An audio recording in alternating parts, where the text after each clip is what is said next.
choices for more control of your life. This is progress. Learn more and try for free at freestylelibre.us. Want to take your gaming to the cosmic level? This must-have Alienware gaming gear is otherworldly. The Alienware 16X Aurora gaming laptop delivers the essentials, striking a perfect balance between performance and portability, all in a sleek, compact design.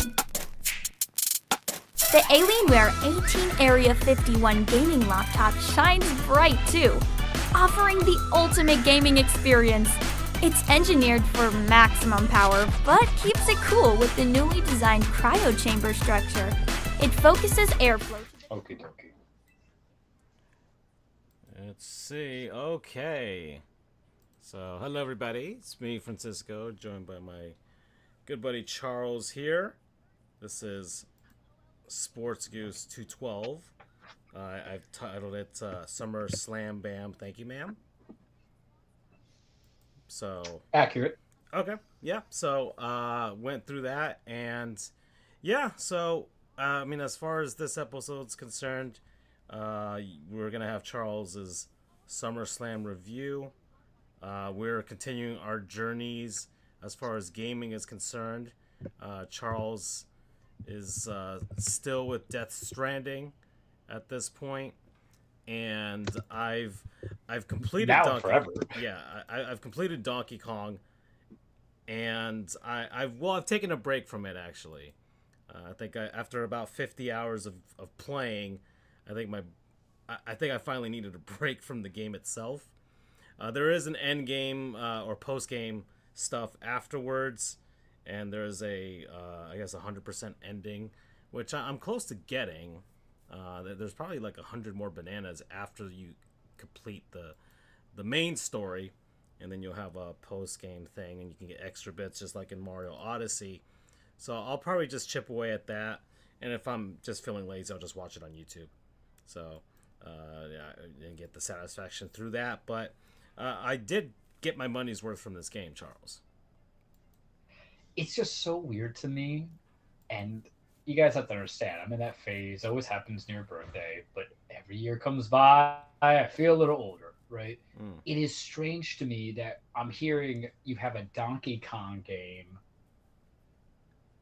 that literally is like 50 hours long. I don't think people understand that. It's crazy in one single playthrough. And I knew that game was going to be excellent. Remember, we did the direct, and I looked at it, I'm like, that's the one. I felt like Bob's Burgers when he like finds the right thing, where it was like, she's the one, the turkey. Yeah, that was my turkey. Yeah, and I just got too many games right now to attack. I'm playing Pokemon Scarlet right now because if Andrew's hopping on, then it's easy to do a 3-man show. I literally just beat the water gym guy, Karaska. And what I told you when I was leading into it, I'm like, I don't know what the hell I was doing because it's been about a month since I played because I just went straight to my free time being Death Stranding. You know, that's what you have to do. You get burnt out one, you jump onto another one. They're both very similar in that fashion. But I was like, what was I doing in this region? Because remember, this is a very open world game, meaning open world, but it's non-linear. And I'm like, oh no, this is not good for Charles to fully like remember everything. But you know, this is why we're here. We do some stuff in between and we figure it out, right? So that, and then Andrew just messaged us on in 5. Look at that perfect segue. But yeah, I mean, every time I get older, I feel like I remember what the Donkey Kong games were, and it's not a series that evolved the quickest in comparison because it's kind of been like on some stalling with what Nintendo and Rare that doesn't. Yeah, I mean, wanted to do. I mean, it's been through a lot. Rare reinvented Is him. it fair to say it's like it's most misabused or abused? I mean, Nintendo just didn't know what to say that. I'm gonna say that they didn't know what to do with them for years, especially during the GameCube era, and then towards the Wii era, they just kind of handed it to Retro, who does the Metroid Prime games, and then they knocked that out of the park with 2 games. And then after that, we were just kind of sitting and waiting. There was nothing on the Switch 1. And supposedly they took... There was, technically. I mean, yeah, but there was nothing new on the Switch 1. And then supposedly after they finished Mario Odyssey, they've just been hammering out this game, and you can clearly tell this is an evolution of that series. I mean, overall, I think, and I don't want to touch too much on the story because you have yet to play it, but Yeah, I'll stab you. but I thoroughly enjoyed the ending. I feel like it does open a lot of questions that are very open ended, and from what I've seen, they still don't answer it when you do get the 100% ending. So I have a good feeling. I feel like the Nintendo might actually be trying to establish a Mario timeline, just in a very subtle way, not in the very obvious way that like a Sonic game does. And I feel like they're setting up. Okay, we did the Mario game to kind of start this all with. Like I don't know. Then we got the Donkey Kong game. So I feel like the next game that they should tackle is a 3D Yoshi game. Ooh, Because I was gonna say a different option, but I would not hate that either. a 3D Yoshi game, in the vein of Yoshi's Island, because from a timeline standpoint, with the way this game is set up, I feel like it makes the most obvious sense to go forward with that. Because I can't see them going, oh, let's do it. I mean, they could do another Mario game, but I feel like a Yoshi game, if they're trying to establish like some sort of Nintendo universe with at least these characters in the Mario series, then they can do that with Yoshi, and then maybe Charles, we could get that 3D Wario that's more like the Wario Land games as well. So they might be trying to set some stuff up. You got in my head there. Yeah. Because that was going to be my suggestion, either a Wario or a Luigi standpoint. That's not Luigi's Mansion, obviously. And look, give or take, right? I can understand the contention that you've had your fair share. I'm just saying, because we touched point on back to playing Paper Mario, that was in your door, fantastic game, was that maybe that would have been a better move, right? To kind of like have something to continue Luigi's story. But Wario is the one who suffers the most because every time they try to do a 3D version of it, it just kind of like loses any kind of momentum because remember the Switch had but the GameCube had tried it. It didn't really go anywhere. It was like a 6 all around, and it didn't know what it wants to be. But the whole thing, it's very simple. Wario and Waluigi have to save the day. I don't understand how Waluigi even got popular because, like, I've never seen him in anything, right? This is prime opportunity, and we know you want it, so go get it, right? Like that's the mentality of it that I would encourage Nintendo do. Bleed it out, man. Like, because you won't do Star Fox, I live with that, but no one here ever said, nah, they should never have a Donkey Kong. I would love a Donkey Kong game that was different. Why? Because when we played, I hate to say this, you play one rare Donkey Kong, you play them all. They don't really they just up it a little bit. It's like going from a single hamburger to a double hamburger. Yeah, right? I mean the three like extra dress. The three Donkey, at least the Super Nintendo ones, were very similar. They kind of just played on the same. They maybe a couple new mechanics here and there with just the levels, but they're all pretty much the same thing. And then you could say the same for the two on the Wii and the Wii U. So that would be those, but wouldn't you want like a Wario that isn't like weird party games or actually like? Well, yeah, that's what I mean. I don't know anybody who's ever bought them. They haven't made a real Wario game since I guess on the Wii, Wario Land, Shake It. So, and doing one in 3D would be interesting, especially the way that Wario Land games are, which require backtracking, but it's speed running backtracking, which is why those games are more palatable than any other game. So, I don't know. But hey, Andrew. I think they're afraid. Hello, Andrew. I think they're afraid of being unable to milk anything more than 5 hours in a Wario game, and that makes sense. Because they're gonna have to deal with look at what the backlash Nintendo dealt with, like the Mario Kart game, because people can't do like 50 hours in one sitting. Mind you, you're not really supposed to do like in-depth one shot, one go kind of Mario. right? And Mario Kart. Mario Kart's like throughout the duration Yeah, of stuff. I yeah, digress. yeah. That But open world is that's not. good that you liked it. Yeah, yeah. No, it's great. It's I told you 9 out of 10. It would have been a 9.5 if the game was harder, like the Donkey Kong Country games really are. But Yeah. the final act actually was actually did test some skills because they really did put everything that you did in the game to the test in that final act. So good implementation of that. But and then they got some of the harder challenges after in the post game as well. So Which is still I get post game shit like one, which is like so weird to me. I like it. I encourage it.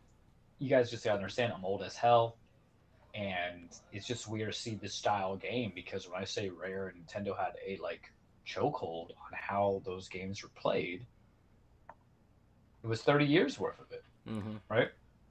Almost essentially. So yeah, Yeah, but so I've taken a break on that. I'm currently I've got 2 games I'm rotating right now.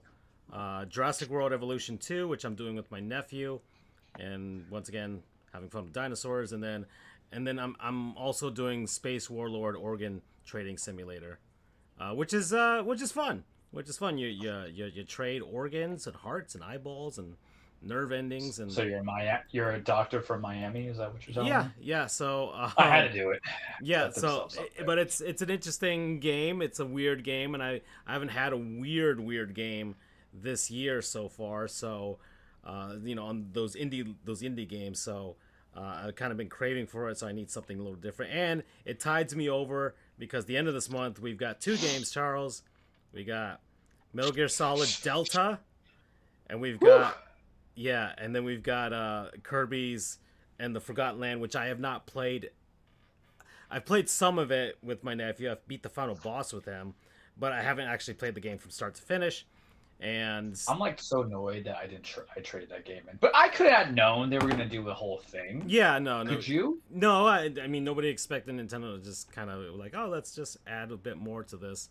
But they've and their plus, I guess their new game or whatever their plus or enhanced edition games always at least give you a good sense of, okay, this is going to be at least 6 hours. So they've been pretty consistent with like, hey, this is just enough where it's like, yeah, I'll pay the $20 for the DLC for that. Andrew's here. Hello. Hi, And we haven't had a chance to, but we had been playing Halo 2. We're not halfway through the game, are we? Not even close. Okay. Probably maybe a quarter. Yeah, a quarter to maybe a third, or somewhere in between there, and just having fun with that. Charles, I mean, Andrew's really like the nostalgia coming out of him when he's playing that. So that's what we're trying to. That's the vein we're trying to hit for him to feel that for other games in other genres as well. So, but it's nice to see. It's nice to see him reminisce for a series that's near and dear to him. Well, Well, we all agree let that me- Halo 2 is fantastic. Let me tell you a little bit about why Halo is so near and dear to my heart. I don't know, I don't open up this part of you guys a lot. I usually kind of, because I don't play games all that much. But Halo 1, I played with a friend of mine. He was a lot older than me. He was probably, I don't know, 10 years older than me, close to. He was my next door neighbor when I first moved to Florida, and he had that game. He got it basically from the start. So I would go over and play the game with him, and those graphics just blew me away. Bear in mind, this is 2002. We're talking basically. All the games that I had ever played before were either on PC, Super Nintendo, or N64. So this was just a mind-blowing jump in terms of computer technology or graphics technology. And all the stuff that I played was like Donkey Kong Country, Super Mario World, Sim City, I mean, um, Triple Play Baseball, stuff that you really didn't play with other people. Halo 1 was the first game where I got to play with someone else. And it was the first time they had played a first person shooter because I was pretty sensitive as a kid. My mom wouldn't let me play shooting games, but I guess because it was aliens, it was okay. Who knows? Or maybe she didn't even know I was playing. Who knows? And then I eventually got the game, my own, and I would play with my friends from school. We would play the multiplayer, and then Halo 2 came out, and that was freaking mind blowing. Watching the E3 trailer where you found out, spoiler alert, Master Chief can dual wield now, or he can hijack vehicles. So yeah, I grew up with this game. I mean, I was a sophomore in high school when Halo 3 came out. I was a freshman or sophomore in college when Reach came out. Seeing that was kind of the end of the series, and to me, still kind of is. I more or less kind of disavow 4 and 5 because What? they. Well, 5, yeah, but 4's good. I don't know. I feel like if I have to disavow 5, I have to disavow 4. I don't know. It's just it didn't feel the same as the Bungie games. I can't describe it. The sound was different. The feel was different. Master Chief's armor looks like shit compared to the Mark V, the Mark IV, and the Mark V, or Mark V and Mark VI from the first 3 games. I think they went too far away from their core, their roots, and they started to try and become something they weren't. There were all these games that came out in the 2000s, the Halo killers or, the Halo clones. Halo invented the concept of limited weapons, before you had Doom where you had infinite pockets where you could hold every single weapon possible. Here you had to be strategic. You could only have 2 weapons and a limited number of grenades. And since then, pretty much every other first-person shooter has taken from that, whether alien or realistic, like Call of Duty or whatever. And the other stuff, like the skins on the weapons that you could do, it's like it became a bit more of a cash grab, I think. I feel like the Bungie games, I'll call them. So that's for those listening, that's Halos 1 through 3, the first Halo Wars, Halo Reach, Halo 3 ODST. They had a little more love put into it. Kind of like that SpongeBob episode where he goes up against Neptune in the burger making, where Neptune makes like a zillion burgers, but SpongeBob makes the one, and it tastes absolutely amazing. That's kind of how I feel the Bungie games were. That was a game that they nurtured from a third person, supposed to be Apple exclusive, that they revealed in 1999. It was going to be more of like an RPG sort of game, but instead it turned into the juggernaut that it is. I They wrapped up Halo 3 so well. I mean, sort of unsatisfying because you don't know what happens to Master Chief or Cortana, but like it kind of had that sense of finality. Spoiler Francisco. Well, I mean, at this point, I've already seen like stuff. It's about been the 30 series. years. Yeah, You know. yeah, You'll but get past. and in a sense, okay, Andrew, is it kind of like with like some people with Star Wars, where it's like you could tell more stories in the Halo universe. You didn't have to just be on Master Chief. Is that your feeling? Where you don't have Yeah, to like do, you don't have to deal with the Skywalkers in Star Wars. You can do other stuff that has nothing to do with them. exactly. Like that's what Reach was. Reach was an amazing game. It's one of my favorites of the Bungies. So if I told you, I never played Reach. I had it. Good, bro. Oh, I played it. 360, and then Law School, man. I get it. Law I get school. it. But you should, man. You should. I can't walk back. This is the problem. I can't walk back on antiquated games. I won't even call all games. I can't do it. You know what it is, man. I can't get out the trash anymore. Sorry. Sometimes you have to go back to go forward. No, my memory's still good despite all the drinking. We're good. But you know, I would play Breach at there was a building called Technology Commons at UCF where you know you could do you know, work on schoolwork, but also had kind of a common area where people would bring in their consoles and play games. So I would play multiplayer on campus in between classes for Halo Reach, and you know that added. It was kind of unique that it had the new abilities that did things that Master Chief, and it kind of breaks with, you know, it's almost like a retcon basically. Like, how did Master Chief not have these things, but these other Spartans did?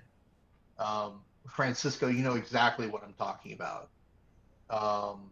That's just the geek in me who actually read some of the Halo books. Did you play Mass Effect? No. Oh, because if you're like lore heavy, you know, like just in games, I know apples and oranges, but it just popped up to my brain of how you would like your, you know, your tea, basically. Well, it's kind of Andrew's. I think Andrew, he likes these like space opera type of series. He's a Star Trek fan. I think Mass Effect would be in his realm. Yeah, that's just what I thought. And you kind of Probably would be. You like the Orville as well. So like it seems to be the genre that you gravitate towards. No pun intended. I'll give it a shot. Yeah. But yeah, so Halo's my baby. You know, aside from it just being a good game, you know, it's I grew up with it. I mean, I told Francisco, my computer that I had when I was 2004, so it would have been 12. I had a wallpaper on my desktop. E-machine or something like that. That's how retro, probably. Hey man, listen, Yeah. we all had e-machines. Yeah. And got, You know, it might or a gateway. Yeah. I think it was a gateway. Ah. I did have an e-machine at one point. You know, every 5 months. I still wonder. Well, if I still had it, I wonder if I could go back to them and ask them to upgrade my computer for free, because they said they would have it top of the line technology forever. I'm not sure if you remember that little sticker that they had on the disk drive. I could probably do it for you. Can we say it was like the biggest hoax? If you ever find an old one, I could probably give you a retro build. Well, that would be impressive. That would be impressive. Yeah. Must have been. It was either an e-machine or a gateway that I had, but we all had one or the other at the same time. Yeah. Actually, it might have been a Dell. I don't remember because it was black, and I don't remember gateways being black usually. Okay. But more importantly, I I had a promo picture of Halo 2 as my desktop wallpaper for months before and after the game was released. That's So again, Halo's my baby, and if if they screw it up, them's fighting words.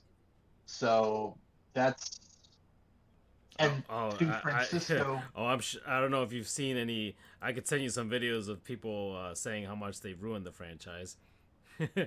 Well, that's why Well, you I heard my stick. opinions on 5 and then 6. I heard. Well, that's I heard why- Infinite was fine. Yeah, but you don't want. That's why I've. fine. You know what I mean, That's why I've stayed away from 5 and Infinite because I'm. Well, I'm 5 usually Cortana some- sequel. I'm giving that spoiler. I don't even care. It was the stupidest thing. Like you knew we were going for it. They didn't like focus that. on forward. I'm okay with you spoiling that, but Yeah, I got you. like for instance, if it's something that I like and they're dragging its dead body up after it was given a nice ending, like Ted Lasso, for instance, they're making another season. I'm very wary because they ended it on a really good note. He's coaching like the Women's soccer team now, right? Well, like side note, they stole that from Letterkenny because remember Francisco Riley and the other one end up coaching the boys and they end up coaching the girls. So you're not original, Yeah. even though Shrinking is a good show. But my ultimate point being, if something was given a good ending and you decide to drag it up after it was given a good conclusion, you better not miss, because if you do, I'm going to be angry. Kind of like how I was pleasantly surprised that the new Naked Gun movie, again, highly recommend you guys go see it. Actually, that would be my non-sponsor if we still have that segment. We always have that segment. I was pleasantly surprised that they didn't completely screw it up. I would say more than not. I'm not giving it the credit it deserves. It was actually really good.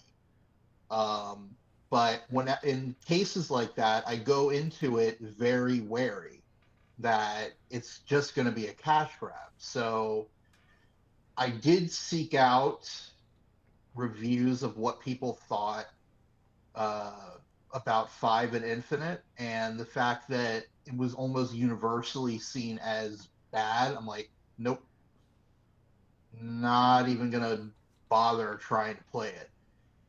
So I know, Francisco, you have your Mario and your Sonic, those games that are near and dear to your heart.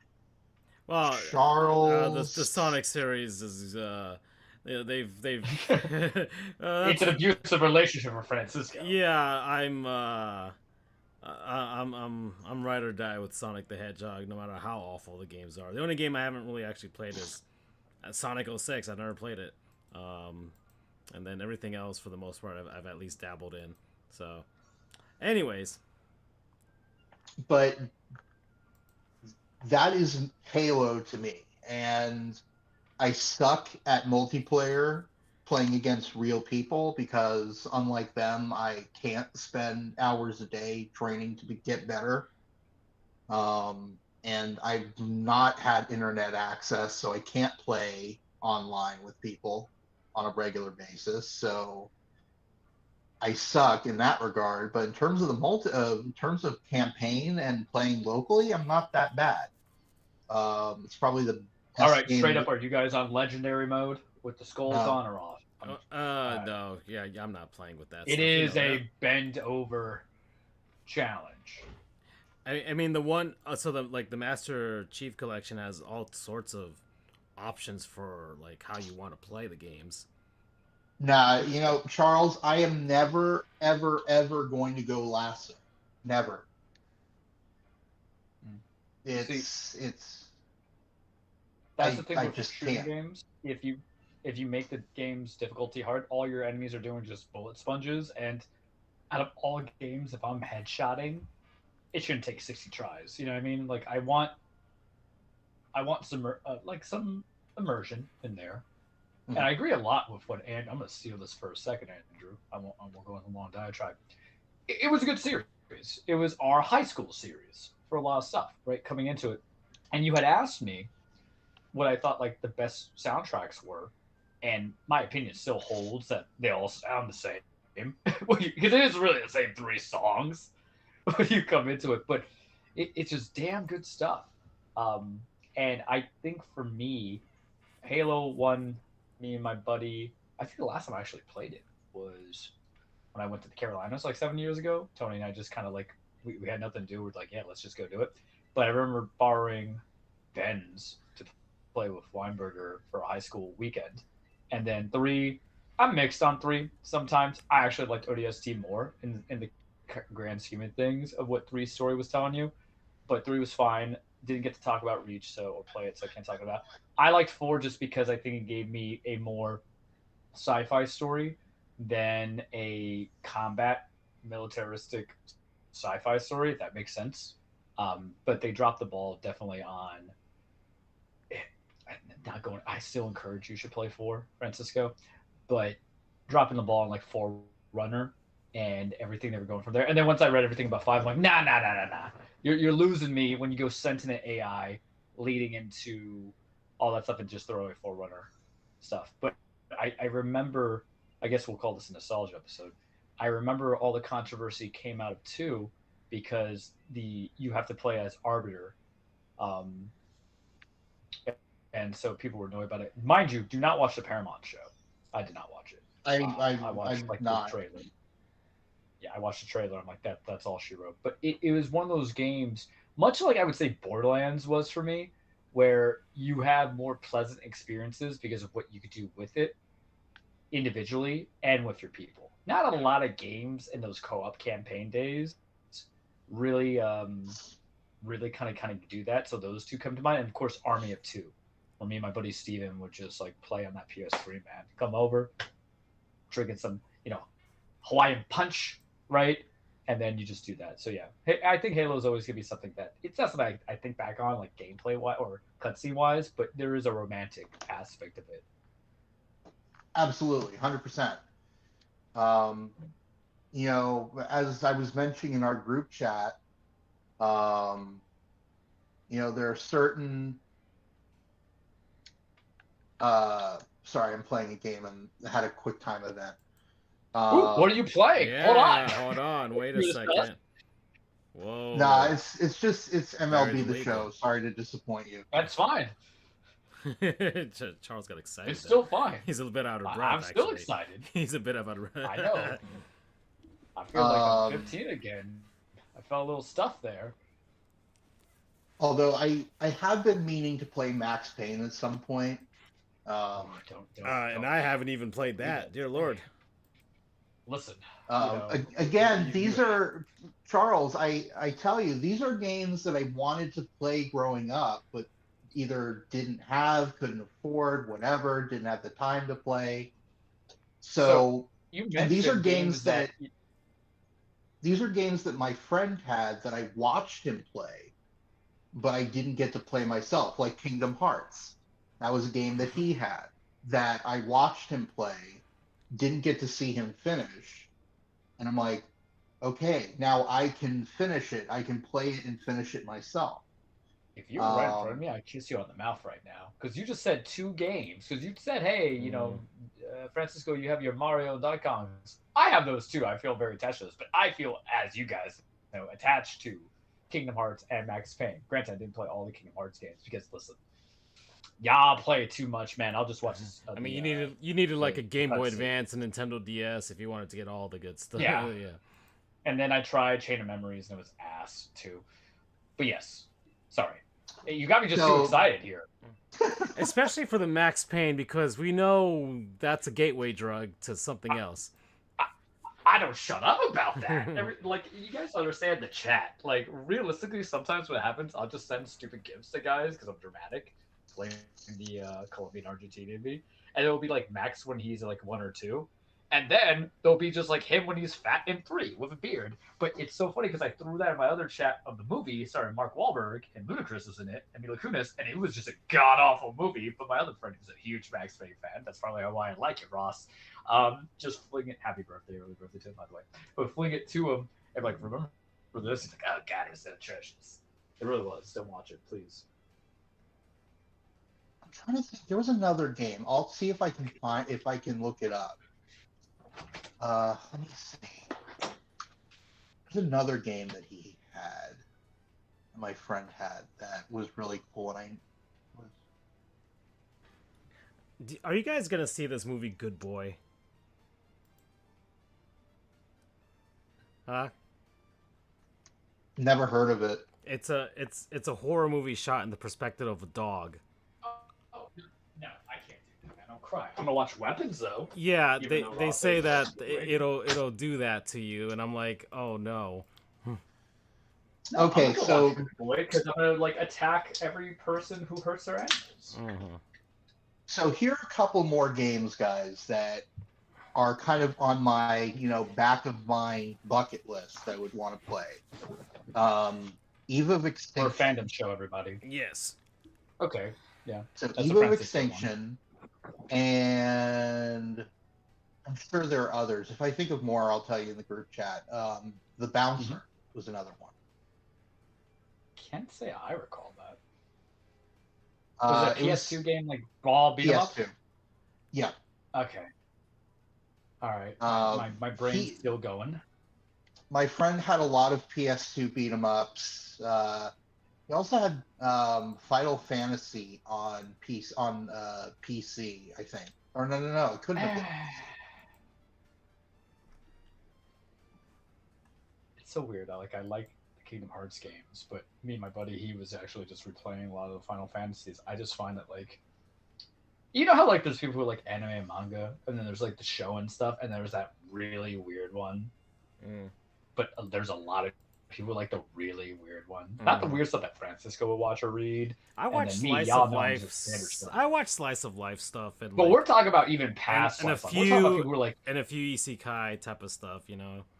okay, I got the perfect example. People go and say, "Hey, Code Geass," and I'm like, Mm. she bangs like a desk, dude. I can't get it behind that. And this is somebody who's like tried Evangelion, and Evangelion's its own monster for anybody who just might Yeah. agree with me on that one. When you've been out for 30 years and you've had to like make 4 different ways for it to make sense. Yeah. Where really the entire anime is just a process. I mean, depression, if apathy, you've and- ever watched, and hatred of human beings. if you ever watched the Godzilla, which one was it?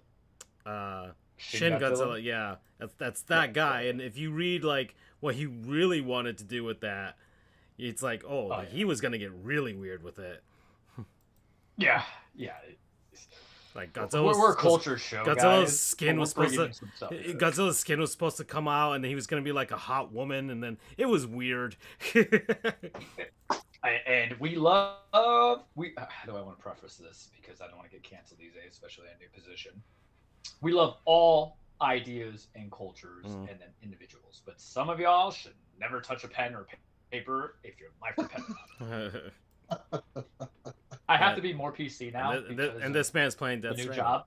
so Right. Well, that. Listen, I want a non-sponsor, but you know I can't do it. well, it's killing you're not me. gonna beat this game for like another 2 months, so I feel like You are not wrong. But the thing is, this job has put me to put in like 9.5-hour days. You know how it is when you start like week 1 on something. yeah, I get that. You always feel like you're gonna get fired tomorrow kind of gig, and so I needed something that's gonna help my mindset. And I'm a very good mental health mindset right now. But it's like there's nothing more perfect than literally Pokemon or Connect the World, right? It is like it's like Foresight came in. Koji was like, Charles is gonna get a new job. That's gonna be more pressure than you thought before, but he needs something to be excited about. So we're gonna make this game part 2. Yeah. I am the main character of my own story. Sometimes I think the universe does things for me. Please continue.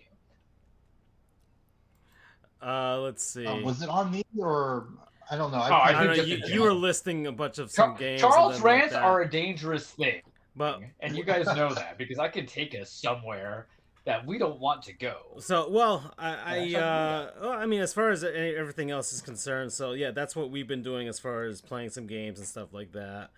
I mean, Can I just say Death Stranding is excellent, even though I'm not gonna give a non-sponsor. Yeah. 33 hours in. First game took me like 38, 39 hours to beat. I'm on Act 6 of 16. I will never know peace, guys. All I know is suffering. Yeah. Because I want to help the world more now, damn it. But what Charles is, I mean, he's suffered a little bit. He might get Aaron Boone fired this year. It might actually happen, the way things are going. Oh my god, yeah. Oh, I gotta talk Super about my excited. experience. So I went to a Marlins game. I went to probably the best regular season. Yeah. The best regular season Marlins game I've ever been to in my entire life was Release the chats on that conversation. on Friday. Last Friday, it was. I'm very glad I didn't buy those tickets. God Yeah, bless because that. you were planning on going to that game. Actually, it was Marlins versus Yanks, Lone Depot I was Park. gonna go to back-to-back games. 32,000 people. The Marlins actually sold out the other two games, which for like the first time in I don't even know how long they haven't even sold out a game that wasn't a World Baseball Classic game or the Savannah Bananas. So it's been it started out just awful at first. The Marlins were down 6-0. And I bought the tickets mainly because my dad's cousin, we thought he was going to leave, but then some court order came down and, well, they can't get rid of him now. So he decided to stay. But in any case, in the United States, but in any case, I bought it as a gift. Like, hey, let's see a baseball game. Let's see the Yankees versus the Marlins, an exciting opponent and stuff like that. So we went. I had a really good chicken sandwich at the Marlins game, by the way.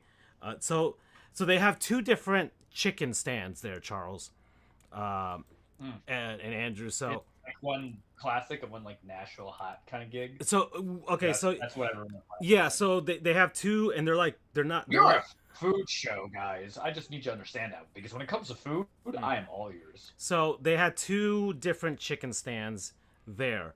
I forgot what one was called. The other one's called Foul Pole. The one that was called Foul Pole had like the usual chicken fare from a stadium food perspective. You know, the tenders. You know, a chicken sandwich using those same tenders in that sense, and then you got the fries and all that stuff. But then they had the other one, which had the hand breaded version of all that. And my dad had the regular chicken sandwich, and I waited in line for the other one and the hand breaded one. Wow, like the difference, a huge difference. It was legitimately a very good tasting burger. They had like 7 different sauces out there for you to try. I had the Carolina barbecue sauce, which is very. I mean, we were talking about barbecue. Gold Rush. Yeah, barbecue sauce, man. I like me some Carolina. So that was really good. They had the hot honey as well. They had the honey mustard and a bunch of other stuff. So plenty of flavors. Are we done with hot honey? Has it just died out? Everybody was. Well, I mean, Pizza Hut put it on their pizza, and then no, but I tried it for you guys. yeah, but no, I had I had a hot honey chicken sandwich at an Italian place for some reason the other day, and it was actually really good. It felt more like an orange They like chicken. to do it with like burrata. They like to do it with like burrata cheese. Yeah. I had it at Elisabetta's. I don't know if it's here on Flagler, here in West Palm. I remember it, but I never Yeah, it's down by. It has like a rooftop bar and stuff like that. It's actually a nice joint. So, but anyways, chicken sandwich, excellent, fantastic. Actually, was helping with that while I was getting the chicken sandwich. Giancarlo Stanton hit a home run, and he put you guys up like 3-0 at that point. And he gets all the big vessels. I don't give a shit. yeah, no, I'm hoping as you know, I'm hoping he gets to 500. I know he's not going to go in the Hall of Fame as a Marlin. I get that. But What was that thing I put in the chat? I no, I can't say it. don't I'll be remember. recorded easy. Well, It's when I saw a picture of him and I said some things like, you know what? I don't care, man. so Marlins were down 6-0, and then at some point it got to 9-4, and then it was funny because it was the first game after the trade deadline, So the Yanks, the Marlins didn't really do anything at the deadline. They already traded away a couple players, but they held on to pretty much everyone else, including Sandy Alcantara. And the Yankees went all in on bullpen help. Like, all in on bullpen help. And there were people coming out of it saying, oh, the Yanks got the best bullpen in Major League Baseball. You guys got a bunch of guys from, like, the Rockies and, like, I don't know, Chicago, the White Sox, and Pittsburgh, the Rockies. Yeah, just guys playing for horrendous teams. And Aaron Boone... Seemed like a great idea. Yeah, and then one of the guys from the Rays, one of the fielders, the outfielder, Yeah. Caballero. Yeah. So Caballero. And then we also picked up Ahmed. Yeah. Ahman, And Of course, McMahon. we also got McMahon. Yeah. But McMahon's fine. Listen, I had to see some very bad third base play, which is probably the second most important position, I would venture. Yeah. In defense. I guess so. Yeah, I mean, I would say so. So Yanks and then Aaron Boone. I called it the Aaron Boone special, and I told Charles, like, I'm gonna need one of these to happen today, because it's 9-4, then the Marlins were starting to rally, and then suddenly Kyle Stowers, our lone all-star, who is actually having an MVP type season, but nobody's gonna vote for him. He has the numbers, nobody's gonna vote for him, and he hits a grand slam, and suddenly it's 9-8. And then the Marlins tie the game, and then they take the lead. It's 10-9, and every move that Aaron Boone is doing is bringing in every single guy you guys traded for to come into the game and ruin the game. And then it was 10-10. Ruin the game is correct. It was 10-10. Later, it was 10-9. Marlins were up. Then Anthony Volpe's mid-ass hits a home run because he sucks at defense, but then he tries to make up for it with home runs. He's so awful. Yeah. And he's young and he can figure out, but he's awful. He's I'm really... gonna let you finish. I have a rant. He's really bad at defense. I've seen the numbers, the advanced statistics and all that. He was a Golden Glove winner when you know it's rigged in the first year. I'm just saying, man. And the Yankees don't teach defense in their minor leagues, if you know that. People have said that, by the way. Other players who got traded to the Yankees and did rehab assignments in their farm system have said they do not teach you how to hit situationally nor play defense. All they care about is the true outcomes and see if you can mash. And it's starting to become a problem now because that's exactly how the Dodgers won the World Series last year, is they just put the ball in play. So, which is awful for a baseball team. So Yanks take the lead. It's 12-10. Ninth inning comes, and I needed one more Boone special, Charles. And it happened. The Yanks got 2 additional games worth of Boone specials. You brought in, who was that? Happy early birthday to you, right? Devin Williams. Yeah. So 13-12, the Marlins win. And I mean, I was completely, like, I was chirping at Yanks fans. I was telling people to shut up. I was calling them the Yankees throughout the game. You were chirping at me. I was chirping at you. Out of all the three of us, I'm like the certified shit talker, right? But and 4. I knew you wanted to go to this game. I knew you wanted to go. I was acting as if you were there with me, standing next to me. If I was right next to you, you would just be laughing the entire time. You would, like, literally, because I would have loved to have seen your interactions with other Yanks fans during that, because I mean, I've seen some. There was a guy who was. You said some videos from, like, the Royal Rumble with you, like, telling people, like, in contradicting people and stuff like that. Well, I remember a guy who was there the last time I went, like 2 years ago, that had a Fire Aaron Boone shirt, and I was about to ask him to marry me. You know. I hate Aaron Boone. But a fantastic, a great showing for the Marlins, and then they kept it up with the series going forward because they swept the Yanks. They got back to 500. Now they're back under it, but who cares? The vibes were great.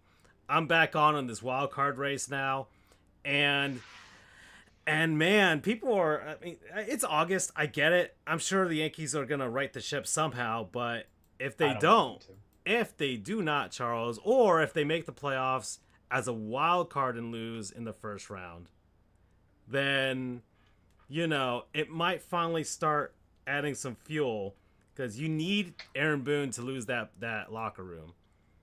May I? Yeah, let's go. We're at 50-minute mark. This is fine. I got a 5-minute round to this one.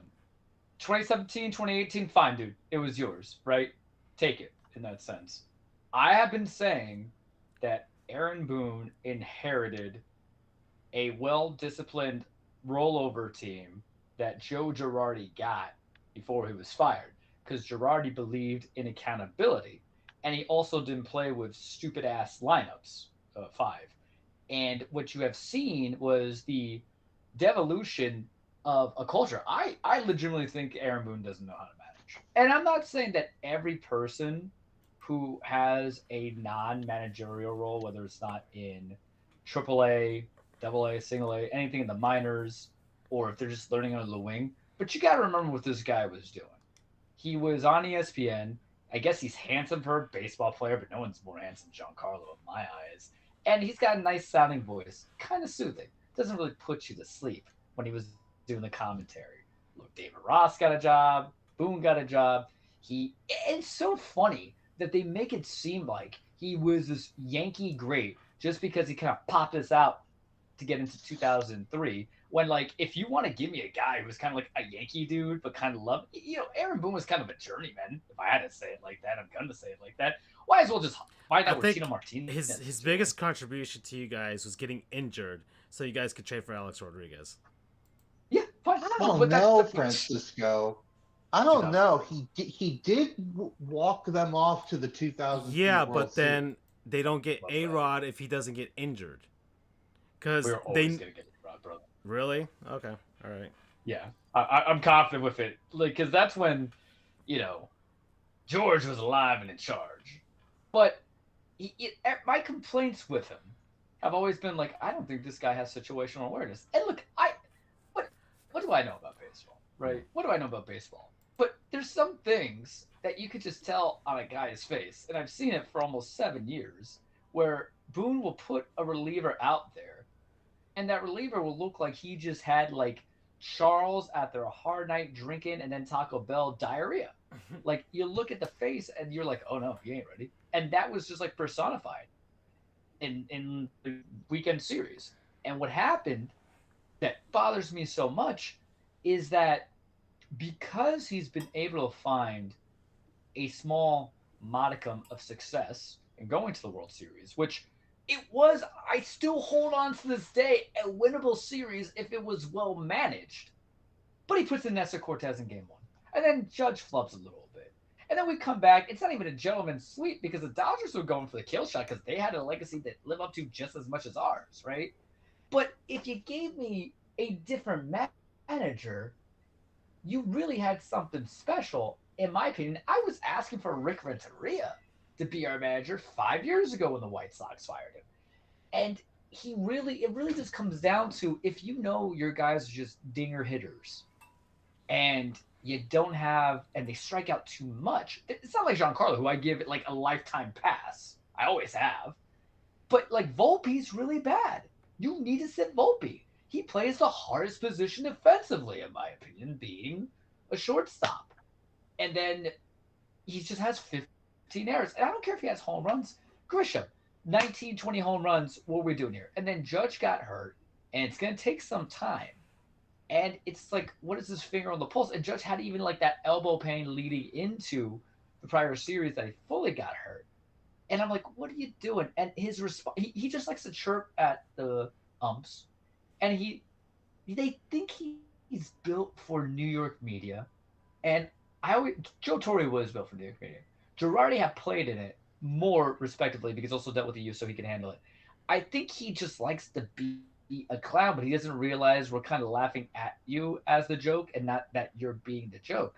And because of the fact that he got to the World Series last year, and because of the fact that we are going to say, hey, the Astros cheated, which they did, whether or not Aroldis Chapman was readable or not, we're going to hold him on longer. The guy should have been 3, maybe 4-year max experiment.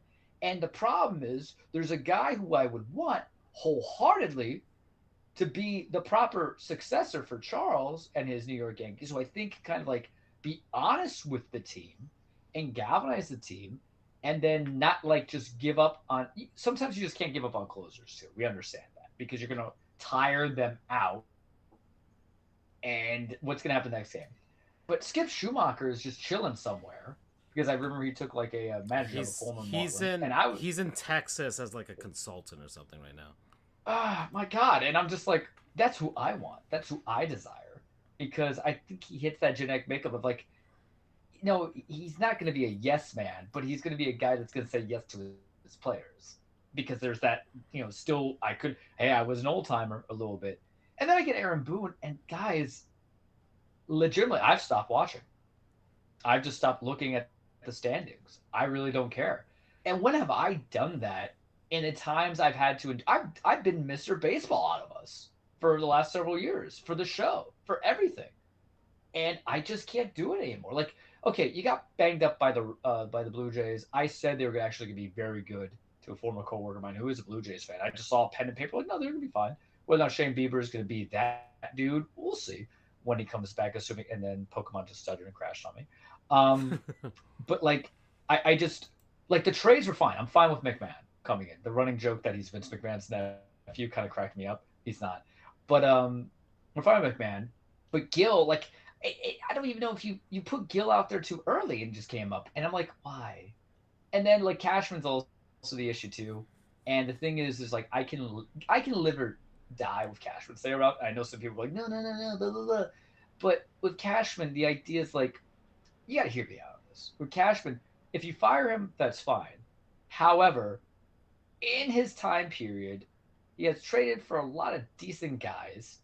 And in his trading capacity, you got Cole, who was a Cy Young winner. You got Freed, who looks pretty good, right? Even though I know he's kind of like on the backsliding of a lot of stuff. And then you got Judge, who, if he can kind of continue the hitting, has the propensity to get another MVP. So that's saying something in being able to do that, as opposed to somebody like, I don't want to like a Marlins operator. And I know payroll is part of the issue, but you look at Boone, and it's just like, you look at our team, you're like, okay, but there's some decent guys here. Maybe we just got the right manager. And then for whatever reason, whether it's Hal or it's Cashman, they're just not pulling trigger. Aaron Boone will be fine.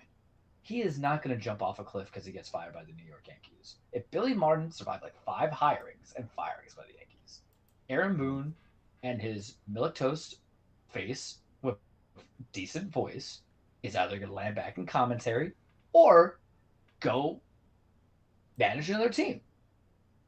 But I don't even go on Twitter because of it. It's because it's my fault for following Twitter. Follow us on Twitter, Charles the True, Tamperioles, FJOJR Jr., Sports_Goofs, Marlin historian, Panthers historian, whatever the hell Andrew's doing. Apparently not Fear the Pegasus. I don't believe him. But like, I it's not even an apathetic. It's not like a Francisco apathetic where it's like, it's the Dolphins, right? Yeah. It's more. Well, that's it's more like I'm just. Go ahead. It's more like I'm just reviewing and say, hey, the sport that I love, I just don't care anymore. Not with this guy around. You ran over my dog, bro. That's literally how I'm viewing him. And it's and you didn't even say sorry. Yeah, and it's pretty telling how it's growing. I was right about everything. Yeah. Yeah, and super predictable. During the game, I did post. I didn't realize how much Yankees fans really like how much. I forgot exactly what it was, but I could see why Yankees fans how much Yankees fans really like how much. I forgot. I could. Aaron. And that from Yankees fans. And they're really with me. Yeah. So it has to boil over at some point, you would think, right? Right? After I don't know. 8 years now? 8 years as a manager? I don't know. People voted for a convict president. What do I know? Okay. All right. So we're at an hour now. So let's do a word from our non-sponsors, people, places, things, and concepts that we've been enjoying over the last week. Andrew has been on in a while. I don't know if he has something in mind that he wants to go first. Well, I already mentioned mine, but Um, it's the new Naked Gun movie. Ah. Um, that yeah, that was awesome. That it exceeded every expectation that I had, which was already high based on reviews and responses I had seen. Um, it's the first good revival of an old series from 20, 30 years ago that I have seen. You had Coming to America 2 came out. That was meh. You had Happy Gilmore 2, meh. Yeah. Um, Beverly Hills Cop 4, meh. I swear, the if you break it down, the who cares if I'm spoiling it? You guys aren't going to watch it anyway. You're If you not Oh break wrong. it no, no, no! down, Don't spoil this movie for me because I've watched. well, not Naked Gun, Coming Uh, to America, oh, okay, and okay. Beverly Hills I was Cop. about to say Sorry. because I've watched all the Naked Gun movies. I even watched the TV series Police Squad that was made before the Naked Gun movies, and that Which it's is based also on. amazing. You Leslie can Nielsen. find those on YouTube, by the way, if anybody wants to watch those. With Leslie Nielsen still playing Frank Drebin. Or did you say Um, Dracula Dead Loving? It's fantastic. Sorry. that is a very good movie as well. I haven't seen that. Oh, What? yeah. I should probably watch Spooky that. season. Dead on. Yeah. Dead on. Look, Andrew and I are gonna hold you by the balls. Yeah, I'm grabbing his right, you're grabbing his left. I watched Mr. Magoo with Leslie Nielsen. Why are you the way that you are? Go ahead, Andrew. I'm sorry. But literally, if you take away the kind of unique things about about the various movies, and again, I'm talking about Beverly Hills Cop 4 and Coming to America 2, which for people who don't know, those are both Eddie Murphy movies. Back when he was actually funny. He were funny and raunchy. I'll put it that way. He was funny as Donkey in Shrek, but funny and raunchy. Um, it's literally the same premise: is absentee father tries to reconnect with child doesn't want to reconnect with them because they were absentee parent. Some kind of situation happens that puts them together, they reconcile. The end. That is literally the premise of those two movies.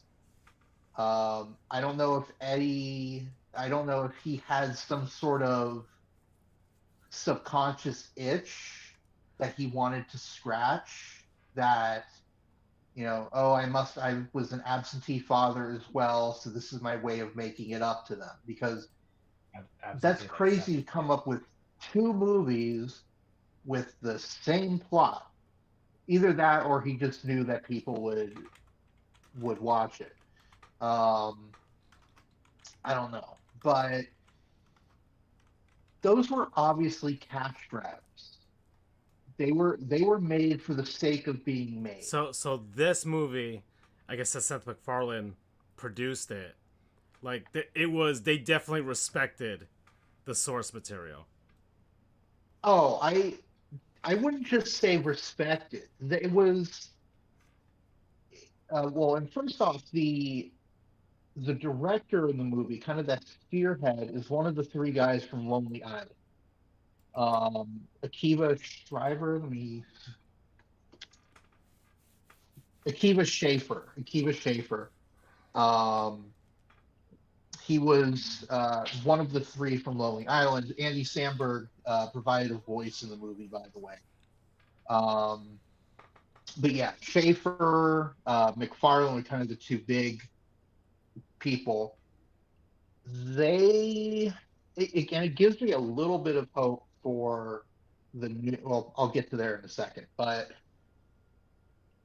I don't know how they did it, but they somehow found a way to capture the essence of the original movies without trying to be. This is not going to make any sense, and yet it'll make complete sense when I tell you. They didn't copy it, but they somehow retained the essence of it without trying to be the original movies. They realized no one is Leslie Nielsen. No one could ever be Leslie Nielsen. So they started off on good footing by saying this was, well, no, I'm not no spoilers. But I don't know how they did it. It's such a fine line to walk. I guess it started by, what's his name again? Liam Neeson, which is ironically kind of close to Leslie Nielsen, as everyone has brought up. They recognized and realized Neeson is nothing like Nielsen, and they didn't try to make Neeson be Nielsen. Neeson is a very serious actor, and that's come through in all of his action movies. Taken, whatever the release of the Schindler's Kraken. List, if you're talking about drama and seriousness. Well, yes, but in terms of action movies, Neeson and Nielsen are nothing alike. Even if you put them in the same movies, Nielsen was absolutely brilliant as being the straight man. If you guys have seen Airplane, that is him at his finest. And The Naked Guns as well.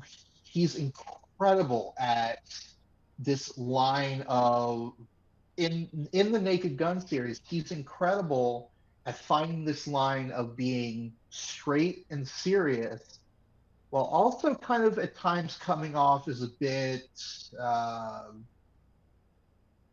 incompetent, I guess you could say.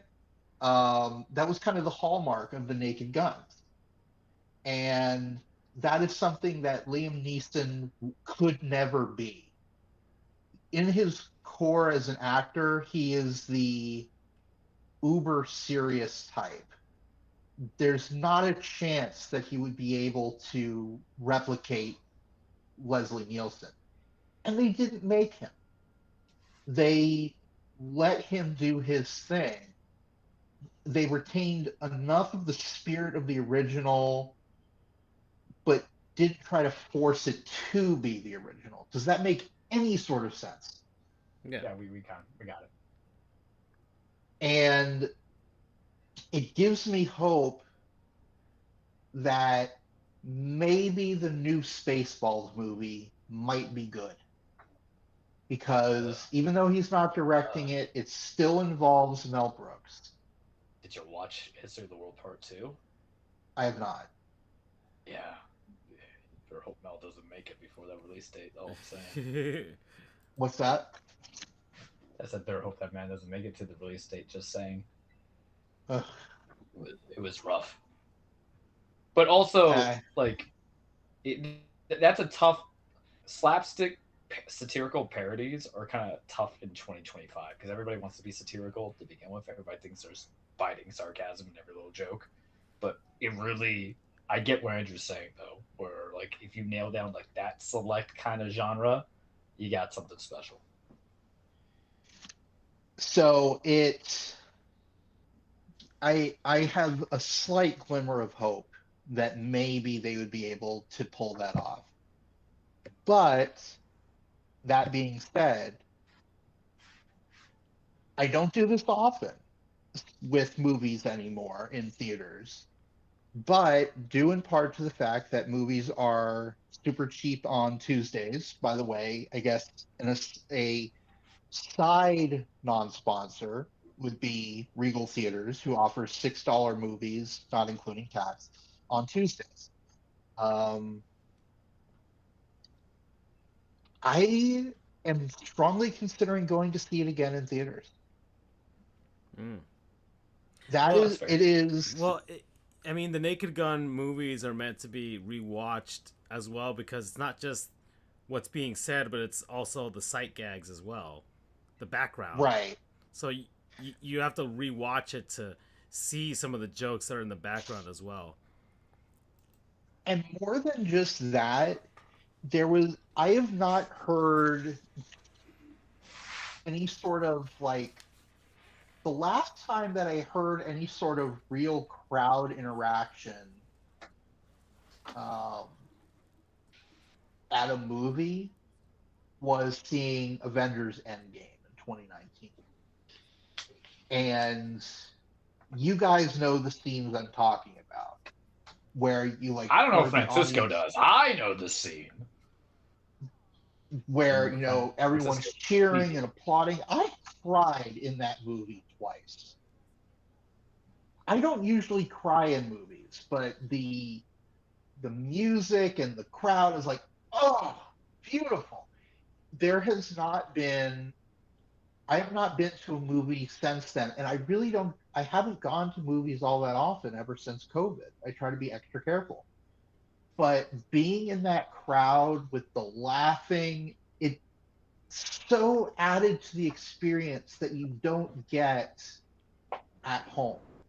That was almost, I didn't see it in 3D, but it kind of added a third dimension to the movie, being kind of in the presence of others, everyone having a shared guffaw and laugh. I haven't laughed in a movie in forever. Um, it was just such a great moment. I'm probably going to go see it again in theaters, not just to pick up on the additional gags as Francisco mentioned, because I know I missed some, but also to be with the crowd. Oh, and fun fact, I'll end it here. I know I've been going for a while. Um, as a nod to the first Naked Gun movie, Regal has a special edition popcorn box that is a beaver. um, I, so yeah, I listen. I don't usually recommend things to you guys. Usually, you're the one recommending to me, but I'm serious. You have to see this movie. You absolutely have to. Okay. So yeah, my non-sponsor is the Naked Gun. Everyone behind it. Promo code Nice Beaver. All right. You want to go up, Charles? Yeah, it's kind of tough, right? Because I kind of want to do a little bit of the entertainment thing, but I'll do that next week if I finish the two shows that I have been watching, which I have put heavily in the chat. Like them, not going to non-sponsor them yet because it's very tough with television. You watch a movie, you get the idea of a movie, right? I think all three of you agree with me on that one. You watch a TV show and you get caught up to a season. Like if it's just waiting for a season, then it's like, okay, maybe I don't like talk about it or anything like that. But if you're gonna give me 2 seasons of it to watch, I'm gonna watch 2 seasons of it. We're gonna see. Instead, I'll switch it up because, as y'all know, I'm a traveling man now. Traveling Trujillo. I'm no longer a litigator. As I was trying to explain to my mother, I'm more attorney than lawyer, and then she's like, "What does that mean? I thought they were all the same." I'm like, "Yeah, but a little different, right?" I always kind of personify that lawyers are litigators in the court, attorneys they could just be anything. So I've been on the road. I was in Tampa Sunday, quick in and out, right? Quick in and out, going from there. And I was hungry. And one of the things I told myself was, okay, if I'm going to be out, and thankfully the places I'm going to have to travel to amongst the regions I have are going to be at least 3 hours from me, like max for the most part, unless I get to like Key West or if I have to go to Tampa or if I have to go deal with lobbyists in Tallahassee. I don't know where life's going to take me, right? But I said, all right, Charles, wherever you go now on the road, if you're hungry, no matter where you go, you can't go pop in fast food. So I'm not even in Tampa, right? I'm like more like Ybor City kind of thing coming into it. And there's like a Burger King. I get in my hotel. It was like I got to get something to eat before SummerSlam. All these things. I said, okay, what am I going to go from there? And I'm looking at the app, DoorDash, YouTube, or Uber, or whatever, trying to figure out some stuff. So I was like, okay, no one knows where we're going. We're just going to see from there. I ended up going to a place called Salem's Fresh Eats. And it literally had everything you could think of what you wanted to order. And I was mildly impressed beyond belief because if I wanted fried chicken, fried chicken. If I wanted fried catfish, I could fried catfish. If I wanted, all these other kind of styles of food, I can have it. If I wanted a gyro, I can have a gyro. It was kind of like a buffet, right? And they call it fresh to order, which most places aren't really fresh to order. You're probably fresh-ish, right? Like Fresh Prince of Bel Air. You got roughed up a little bit. Nothing else too crazy, right? That being said, what I did order was my own little bowl. It was kind of like it was like, okay, let's imitate every other person out there and make it a little better. So what I ordered was a bowl of just rice, peppers, grilled chicken tossed in hot sauce, just to give it a little bit of a kick, right? For like $12, and it was delicious. I was like, yo, what? Huh? Because the thing is that when it comes to nutrition and you're always on the road, what do you follow? Wrestlers, Charles. That's what you follow because they're always on the road. And you know me, I love my wrestling. Maybe not for long, but I still love it. So I had it. It was quite delicious. And I also had a vanilla milkshake. And my tummy wanted to have a conversation with me about why I thought it was smart to have a vanilla milkshake when I had just down grilled chicken tossed in hot sauce, peppers, where's this rice. located? And I said, listen, it was wherever I was off of Ybor City, like Salem's Fresh Eats. And it didn't take forever. It all cost me like $20. And I thought it was just darn good stuff, man. And if I end up finding myself in that area again, I would constantly, because I didn't want to go downtown and eat. I was already tired. I've been trying to deal with my stuff throughout the day and stuff like that. But super recommendable, very tasty. Got me through SummerSlam.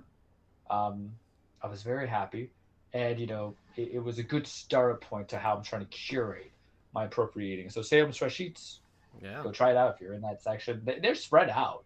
I also saw a Texas Church's Chicken. I'm like, what?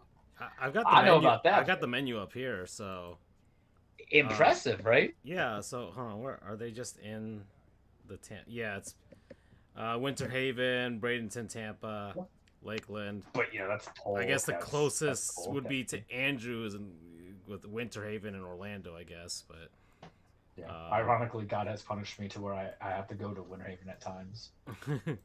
Now, in my newest capacity. Oh boy, you're back, Polk County, baby. Back. Yeah, if I come back from a site visit with a southern twang, you gotta understand, they just got to me. They just got to me. All right. But yeah, if you look at the menu, there's a lot of diversity. Mm-hmm. It's kind of the saying, hey, we imitate a lot of people, because I think you get a burger there if you wanted. Yeah, there's a gyro, boneless chicken wings, regular chicken wings. Yeah, that's what I'm saying. They're kind of like, hey, if you who was like variety, that? Let's do it. Miami Subs Grill. They were like that. Yeah, they were really like that. Yeah, they had burgers and gyros and chicken, and fish. And at some point, I'm like, "Where's the subs?" Right? Because they never really had. Yeah, that's true. They stopped making those after a bit. They're like, "Hey, we actually make decent chicken and fries. Do you want some?" And I was like, "Yeah, man, I kind of do." But yeah, highly recommendable. Promo code. Damn it, I just used the Ultra Bowl when I didn't mean to. Promo code Black Cat, because if anybody wants to bring us to which Salem. Mm-hmm. We're old, so I have to really explain things now. Yeah. All right. Okay. All right. So let's see. So, my non-sponsor. I've done a few things now, but sheesh. Donkey Kong, things like that. You know what? I'll give it to this because I don't think I ever gave it to it before. I'm not sure if I did, but you know what? Screw it. Video game again. Jurassic World Evolution. I don't think I did them before. I think I played it, but I never actually non-sponsored them. Or if I did, I'm giving it to the second one, anyways, because that's what I'm on right now. Jurassic World Evolution 2. That's what I'm playing right now. The third one just released this year to coincide with Jurassic World Rebirth, which I heard is a terrible movie. And I haven't I haven't really watched I watched Jurassic World 1, but I didn't watch the other ones. I've heard they're not good. But it's fine. It's fine. I'm only in it for the dinosaurs at this point, and I can get all of that without the movie by playing Jurassic World Evolution. Me and my nephew chipped away at Jurassic World Evolution 1. We both collectively put in 100 hours into that game to make our perfect Jurassic Parks. And did anybody get eaten, mauled, or dismembered? Yeah, plenty of people then did. It is a good Jurassic Park, yes. Yeah, so plenty of people did. Dinosaurs escaped. They killed each other. They killed people. All kinds of stuff happened. And you got to go back to like Isla Sorna, which is where Lost World Jurassic Park took place, and overall just really fun. And the first one is more about, okay, you got your own Jurassic Park, and now you're gonna go out there and make money. Whereas Jurassic World Evolution 2 is more based on, I guess, Fallen Kingdom and Dominion, where it's all about saving the dinosaurs, and you know, we brought these creatures back from extinction, and now we're just gonna treat them and mistreat them and make them assets, and they're living breathing life forms, and we need to treat them right. So more of an environmentalist, animal rights sort of angle to this one, where you're not working for a company anymore, your own company. You're working for the Department of Fish and Wildlife for the United States, which at this point in real life, won. Anyways, Jurassic World Evolution 2 is more based on that. You're capturing dinosaurs that were released, trying to avoid them from being auctioned off. But you can still make dinosaurs, and they have different challenges. And I like this one because there's more locales in this one. The first one was like really limited to the islands of Costa Rica, whereas this one you can have a park in Canada, you can have a park in Germany, in the United States, and different parts of the U.S. So you get more variety as far as the climates are concerned, which actually matters. And there's deeper involvement with the simulation aspect, where you have to manage how much you work your employees. Sometimes they get disgruntled and they go on strike, and all kinds of things like that, where you have to actually manage that. You have to decide whether you're gonna pay people more or not pay people more. It goes a little bit further in that aspect, and it's kind of funny watching my nephew, who is going to be, holy crap, yeah, he's gonna be 10 years old this year. It's funny. Oh my god, that hurts. Yeah, that hurts. He's gonna be 10 years old this year. My boy's gonna be 18. So yeah, the old age is coming in on all of us. He's gonna be 10 years old, and it's funny seeing him make decisions that come up, because they have like these, they're not really quick time events, but they have like choices where it's like, oh, this scientist who's your best employee just says he deserves to have a raise, and you can either give him the raise or you don't. And I'm just like, what do you think? Because I'm not going to make that decision. Does he deserve a raise? And it's like, it's funny seeing him go into like, are you going to be like super capitalist in this sense, or are you going to have a heart? So it's a fun... Uncle Francisco, is this the reason why you went to different jobs throughout your career? Yes. Yeah. So it's funny seeing those choices on how to pay workers and how to treat the animals. Like, they have questions of like, oh, there's a protest outside your park. Are you going to call the police to quell the protesters or not? And it's whether your public perception is going to be affected by it. So seeing that angle of it is also fun, watching a child go through it. So I do think that this is legitimately an evolution of the first game to the second game, and I'm already having a blast. I'm back into it again because I had it for a while. I bought it for him because after we beat the first one, I'm like, oh, I'll buy the second one, and I thought he'd jump into it right away. He didn't. Eventually, I got it for free anyways, so I have two digital versions of this game on two different markets, and it's like, all right, fine, whatever, doesn't matter. I already got the first one for free. I think they earned $20 of my money, anyways, at this point. And now that he started the second one, and then I jumped in to help him, and I'm back into it now. And we're playing it on Steam.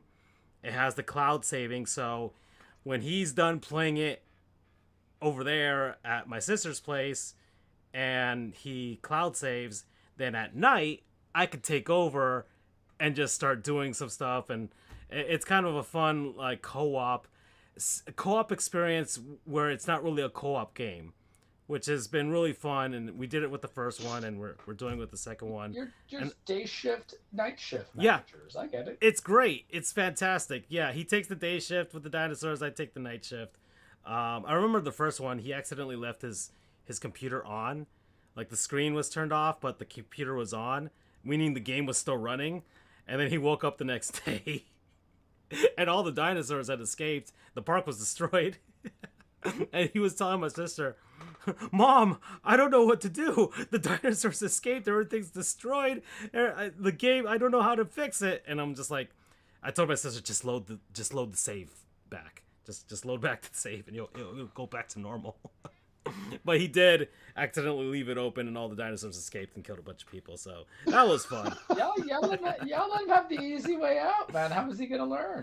Yeah, that was great. That was a great day. Yeah. So Jurassic World Evolution 2, having a blast. I'm definitely gonna get the third one after this as well.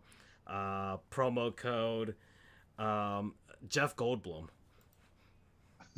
Fair. Who's actually one of the few people that lends his voice in this game. Like, legitimately, it's good. It's Jeff Goldblum. I mean, yeah. Who else do you get? Him or Sam McNeil? No, right? well, yeah, I appreciate him. Well, he's Or the only Sam one, because you had you have Chris Pratt. He's not gonna lend his voice. I mean, he'll lend his voice to anything if the money's right. Yeah, but not for this one apparently. But Jeff Goldblum, sure. But Jeff Goldblum does weird shit too all the time. I mean, I don't know if you've ever watched Tim and Eric Awesome Show. He does that. Yeah. He's in Portlandia. Like, he does weird things. I think he was in, like, Harvey Birdman. Jeff Goldblum just likes doing weird things, and that's why we love him. Jeff Goldblum needs money, and he understands that he's easily casted almost any kind of... Really, when you think about it, he can almost be in anything. Yeah.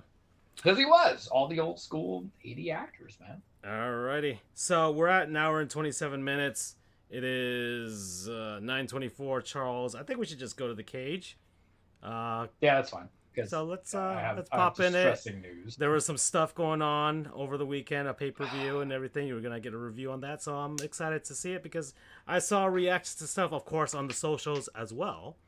Reactions to things, and I want to hear your thoughts on certain people coming back from injuries and your feelings on people. So let's go.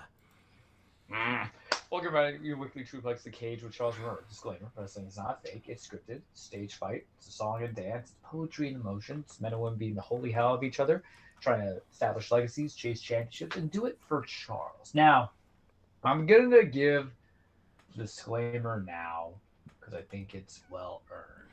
In comparison, we might be ending the cage. We might be ending. Oh boy. And it's not even for what you think it is. It's going to be that Charles is going to continue to watch wrestling. Charles will continue to watch AEW, but he only does once or twice a year, pay-per-view at most. Granted, it'll be on Max, and I can watch it there. WWE kind of making it impossible if you do it, because I'll start with this, because I'd rather be upfront. I like to give bad news instead of good news. And there's SummerSlam's subjective. You either liked it or you didn't like it, right? But so as y'all know, new licensing rights for WWE pay-per-view is now going to go to ESPN. The Peacock Beauty that was there is going to be done by 2026. And so you're getting two kind of options, and they've been kind of silent about it. You're either going to get the, hey, here's our crappy ESPN app because ESPN Plus couldn't sell, and then we lost and exiled and isolated a lot of our consumer base for the years by putting in a hack in Stephen A. Smith and kind of like a sexual fiend in Shannon Sharp, right? If you listen to Nightcap and stuff like that on Prime TV, so we need to get people back in here. And we dropped the ball with top ranked boxing And we realized buying an ACC network didn't work because when it comes to actual viewing, you're going to get more SEC people, and that's why CBS came in.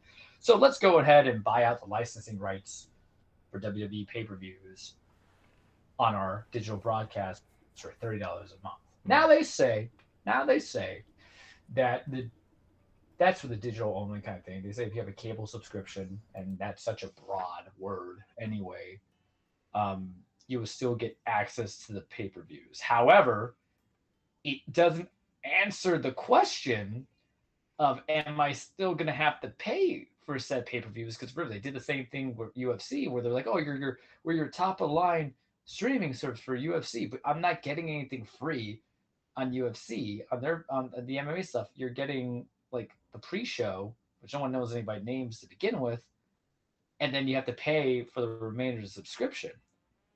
And I look at, and y'all know I'm cheap. You guys know I'm cheap, but I've been conditioned for so long with the WWE network that I was like, all right, it was $10 a month for fantastic pay-per-view and a library.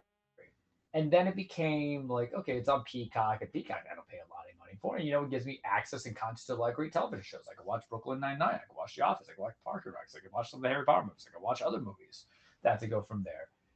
But, and some people, like my buddy who's a big wrestling fan was talking to me about it. And he was like, F this company, go from there. I'm like, no, I think it's a strategic business decision. It's one that I would make because you're not even selling out your company, you're just selling out a licensing right for some of the streaming. You split the baby 4 ways of Netflix gets Raw, Peacock Universal, or was it Comcast Universal now, whatever, gets SmackDown. CW has NXT, and now remember they bought AAA, so whatever they're gonna do with that is to be seen. So I'm not gonna sweat the technique here, but then you went to ESPN, who, if I paid them money, offers me legitimately nothing that I care about. I'm not a 19-year-old boy circa 2008, 2009.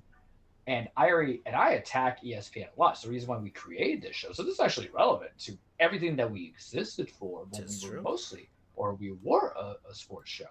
Because ESPN was just talking heads, and I liked it because, remember, we didn't have that. We're old. We didn't have that instantaneous fix of information. There was really no good Twitter in like 2008, 2009. I couldn't go know what's going on in sports. No. And you had some good players who out there. You had good commentators. Nobody was doing sports on YouTube or anything like that. Yeah. Yeah. And so it was a vessel. It was an access point. It was a gateway. And then, I think I really just cut the cord on ESPN about a year before we got the show going on, because I realized we're all going to die one day. And how do I want to waste my time? And I'd rather waste my time watching like silly, weird anime or wrestling or, TV shows or movies or just playing video games or just taking 30 minutes in the shower than watching Stephen A. Smith and Skip Bayless and all those guys kind of going at it, because they were not my cup of tea. And then like ESPN started putting on like people who, why am I listening to Kendrick Perkins about basketball? Right? Like, and people are like, well, he's a former champion. His stats are like 2, 4, and 4, man.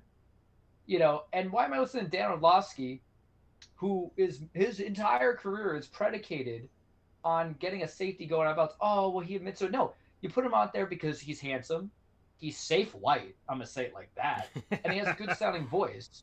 You did the JFK concept. And if you want to be a history buff, the influence of television over radio was that Nixon sounded more intelligent and comprehensive and cohesive on the radio component because, there was other people besides Trump and Biden and Bush, and Obama, right? You look at your history books versus JFK, but JFK seemed more appealing. He was younger. He wore makeup and, he looked good on camera before and after he had his head blown off. So, like, I feel like that is, stand-up comedy could be for me if I ever really cared. But that is really what I feel like the Dan Orlovsky effect. And you know what? You kind of subjugate women where, if they give you one wrong like approach, you kick them out, and then you gaslight them saying they're crazy, like Sage Steele or is it Jamel Grant? Sorry, it's been a bit. One was her and the other guy. So you didn't even, outside lines got taken out. So you realize no one wanted to watch your fan base, and like there's a Laura Cohen and all that stuff. There's so many other great women commentators out there for sports, and you were the gatekeepers, guys. You were legitimately the gatekeepers, and you prevented a lot of women commentary and analysts for you to be part of the game. And when you allowed them, then you don't even like. Okay, you put Doris Burke on the NBA stuff, but then you allow her to get shitted on 6, I guess, for her commentary style. I see legitimately no difference between her and then I had to hear like Doc Rivers for that season and a half, and I'd rather listen to her sport than Doc Rivers. And so you kind of like realize you isolate so many other people who don't live in the fantasy football hub, because that's what ESPN came. Gambling, advertise gambling, do all the gambling, make it more interesting. Like when I see it at the gym, it's there. And then you go to WWE, and I'm just like, I'm not paying $30 a month. I'll flip with a buddy, sure. If I'm paying $15, not a problem, right? That's fine. I already have to pay Netflix anyway. I pay for my family, so no sweat off my back. If Peacock's still gonna have like a library of post stuff, then yeah, I would keep it. It's like $6. I'm not gonna fight it. But the pay-per-views, it's really gonna be treated the way I was watching wrestling beforehand, where I'm just like, all right, what does Twitter tell me? Same way I treat AEW. But here's the difference. AEW will at least give me some good free TV matches. Raw and SmackDown are not for that, my guys. Like, I can't tell you, when's the last time you've heard me like, oh man, look, this is an excellent match that happened Raw. It's to build me to a pay-per-view. So you're telling me, and the thing is that the mouse is greedy, the mouse is a monopoly, the mouse needs to be destroyed. ESPN's a vision of the mouse. You guys have heard me say that for so long. Sorry, Andrew, I know you like Disney, but they got to fall, man. And this is another way to No, you're on point, man. Yeah, okay, I'll take that. And they realize, like, 30 is substantial for a sport. This is the cage turning into, like, crappy. This is back to the OG ways of how we attack stuff. You don't even have all sports broadcasted. If you were like, hey, we're the Sport Pirates websites on drugs, yeah, sure. If you're telling me I can get almost everything out there, if you got good boxing, if I could watch the MMA, even though MMA is kind of a joke these days. If I could get and I love basketball, but you took the TNT crew from me, right? Fuckers, 7. If I can get all my sports, got ESPN because you bought Red Zone. This all happens in one fell swoop. At least like WWE was smart enough to say, hey, we're giving you a license, right? NFL are just shills because they did like a switch up of like, hey, we're just going to 10% of your stake and you're going to 10% of ours. And ESPN really didn't realize how much of a monster NFL owners are. Like, you just gave Jerry Jones and Robert Kraft money, ownership in ESPN. Congrats on the human trafficking that's come for the future. I'm saying it like that. But like, you don't have those things that make me want to watch it. And so I just made like that conscious decision, like, you know what? At 35, going on 36, like short. I don't even watch like SmackDown. I refuse to watch wrestling on a Friday unless I'm like sick, hammered, at home, right? Like, it's no purpose. I play video games. Raw, I'll watch come and go because I actually like that Netflix's model. It's just like, hey, you could just like watch the stuff that you want to watch and just call it a day. But for a pay-per-view, which mostly has disappointed in the last year, contemplate that, fellas.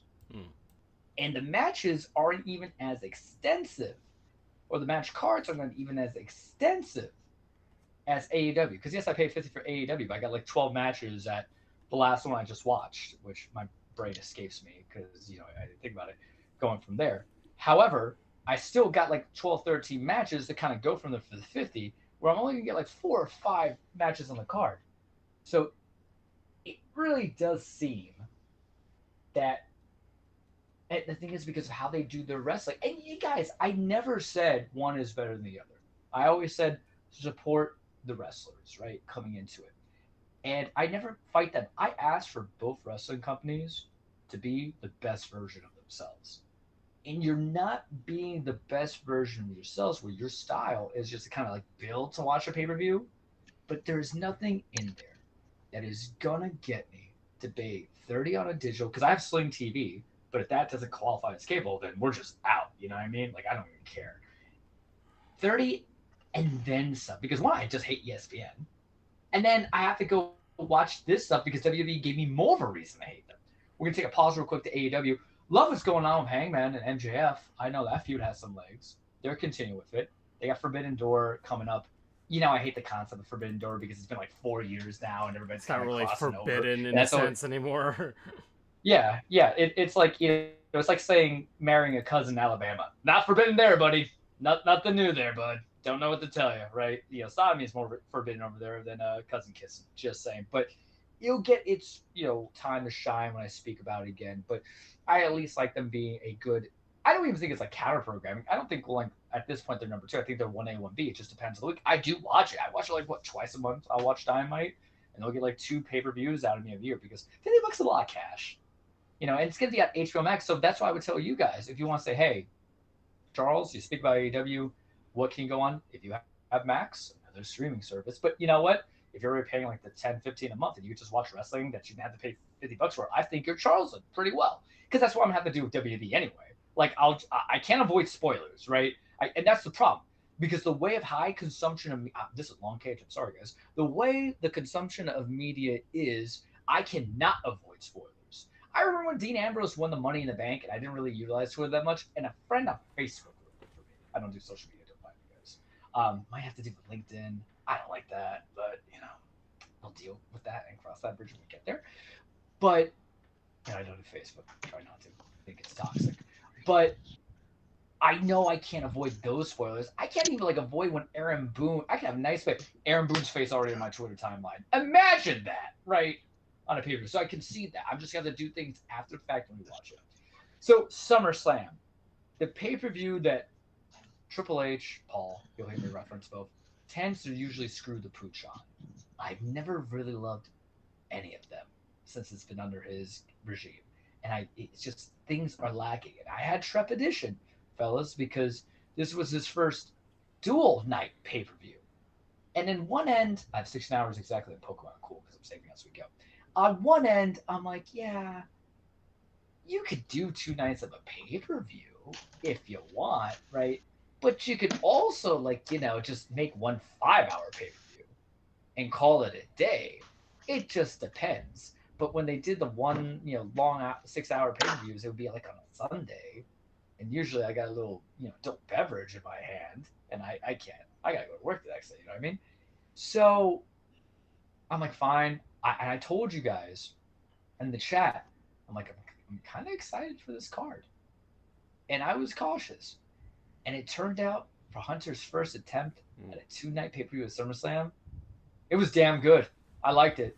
Holy crap. And I don't know how to ever grade the 2-night events because I do not grade them overall because you can't grade it overall. It's not like watching the Fellowship of the Ring Extended Edition. Fantastic film.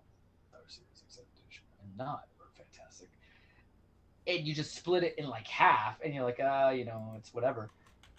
You kind of have to because you can't judge it like the whole movie. You're just getting match card 1, match card 2. And I view it kind of like this is the best way I can explain to you how my brain works on 2-night events. ALCS, right? There's going to be some games that you remember. And game 1 might trump game 2. But if it's a good series, it's a good series, if that makes sense to you, gentlemen. But run down the card real quickly. I won't go you on the stories. I'm just going to give you grades because I do my predictions and all that fun jazz. But night 1 starts with Roman Reigns and Jey Uso versus Bronson Reed and Braun Breaker, the Bronze, as I call them. Good match, fun, good opener. It was fine. It did what it had to do. Told the story it had to tell. It continued the story. Roman and Seth have hate boners for each other. Seth hurt his knee. Paul's there. Paul's got a hate boner for him. They were boys, not boys anymore. Fine match. Second best match of the night: Charlotte Flair and Alexa Bliss versus Judgment Day, Raquel Rodriguez and Roxanne Perez for the women's tag belts. Good match. I felt like if you gave them more time, it could have been special. But sometimes WWE disrespects women. I'm going to get to that a lot later. Trust me, because I got a 5-minute rant on that. I promise you this. Sami Zayn, Karrion Kross, it was fine. It was a match. It was 8 minutes. I can't judge it. Tiffany Stratton versus Jade Cargill. If you get and their wrestling abilities could be limited. Fun fact. No, I won't put it on blast. I think I mentioned in the chat, but I won't put it on blast here. But Tiffany and Jade, they did what they could. I don't know why Jade didn't win. Tiffany's getting stale for me. She hasn't really hit for me since she cashed in and won as champ, and the match has not been good. Yes, was I drinking? Yes, I was. Lightly, though. Me and Derek having a good old time. Because I say that to get to this match. Jelly Roll who I'm not crazy about. Obviously, I don't listen to that style of music, but it was Drew McIntyre and Logan Paul versus Randy Orton and Jelly Roll. I cannot recall a match that I talked the entire duration because of how like apathetic towards a match I was. And SummerSlam is like the big four where they have to have like a celebrity in there. But I don't. It's not like Bad Bunny, and maybe it's because of who I am, right? But Nito's in there. Y'all know I'm hyped for him. His match with Damian Priest was excellent, right? At Backlash, his match with Priest against John Morrison, The Miz was fantastic, and he had a cool little spot in the Royal Rumble a couple years back. It's fine. Jelly rolling for me, man. Yeah, I can give you this whole diatribe of why I'm not crazy about modern day pop country musicians because I realize people are not gravitating towards them. But like that's another day, another dollar. I talked throughout the entire match, and I said, "Wow, this match was shit." And I'm not even gonna count that as a curse word because that's the truth. That's the gospel. Jelly Roll took the pin. He dropped a lot of weight, and he's a big fan. That's fantastic. But if I got in the ring, you're not gonna be interested in me wrestling either, right? That's kind of the vibe. Like he understands it, and I'm not gonna hate on guys who like the sport of it. That's just how I felt about it. I talked throughout the entire match. It was trash. Then we get to the match that I was like, all right, there's gonna be hope. CM Punk versus Gunther went 30 minutes, and I told you guys, and that was the reason why I was like, I can't go hard because I gotta remember this match, right? It was my kind of match. It was hard hitting. It was methodical. It was good storytelling. It was two guys who didn't have like this whole like Punk, you left for like 10 years and now you're back. It was like Gunther saying he's the best in the world, and the Punk saying no, I'm the best in the world. And Punk won. I didn't like it because I like Gunther. Punk's earned my appreciation, but the finishing sequence was so good. And then Punk's in there. He's like, all right, got this going. I won my belt. I came back over from there. And then Seth, who had been faking an injury, a ruse of a century, which Tony hated, but sorry, Tony, I don't tell you, comes in and cashes on Punk. And now Seth is once again your world heavyweight champion. That's going to continue that feud. Night one, very soft, very weak. But it had, like, I think the second or third best match of the entire two-card event on there with Punk and Gunther. And I like the women's tag match. Then we get into night two. And I thought night two was just firing on all cylinders. It was Charles when he was on that sad boy music when we're playing Splatoon, and I was just good. You know what I mean? Like, it was surgical for me. Women's triple threat was fantastic. Naomi gets a roll-up win on Rhea after she hits Io with her finisher. There was a 6-team tables, ladders, and chairs match for WWE Championship for the Wyatts 6, Rey Fenix Andrade, Fraxium, mostly Machine Guns, Sabin, and Alex Shelley. They haven't been used that much, but like they're doing fine. DIY and the Street Profits. I didn't care who won. It was just that good. There were spots. I would tell you to watch that match. Like it was just. I would tell you to watch Gunther Punk too, but it was just so good. It was so enjoyable. It was fun. I loved, and this was the match I was kind of like, this might have been the second best match of the two events. Becky versus Lyra, because the storytelling they had. It was for the Women's Intercontinental Championship. That's right. They have mid-card titles for women's now because I don't think Andrew was around at the time they introduced them, and I never really talked about it. It was no DQ, no count-out, last chance match. The story that they were telling is that Lyra was like zip-tied for like 10, 12 minutes. And they were telling a story in that ring of how she kind of like survived and was like the Iron Woman, even though she was zip tied, she got the zip ties off. But then Bayley came in, knocked her out by accident, and Becky retains. And I think that's going to elevate Lyra a little bit to get onto a couple of main event challenges. But I thought it was damn good. And some people were like not saying it was as great as I was. And I'm like, did we watch the same match? Because I was super sober in my hotel room as I'm on a Discord chat. But that was great. Solo Sikoa, Jacob Fatu. It was a match. It was cage match. It was fine. Dominic Mysterio versus AJ Styles. There's still more juice in that fruit, and they should continue that at Clash of Paris. And then we get to the main event. So Andrew had asked me, he said, okay, when did Cena become a face again, Charles? He's like, literally just that Friday. And they kind of gave the middle finger to Dwayne and, Travis Scott. And then it was just going to be babyface versus babyface in a street fight for the WWE title. And I'm like, listen, y'all know how I can be hard on Cody sometimes. And I always tell people, I like Cody the wrestler. My problem is when Cody becomes Cody the actor. It's the facial expressions, all that stuff. And y'all know how I feel about John. I don't revere John. I don't love John. I appreciate John because I left wrestling partially because of John all those years ago because of how Vince overdid him and Randy. And I was like, ugh, it's a white guy rapping. I can't do that going on, right? Because I was literally his character for a time. And then, their Mania match was just so trash, but you could see how the politics were playing out.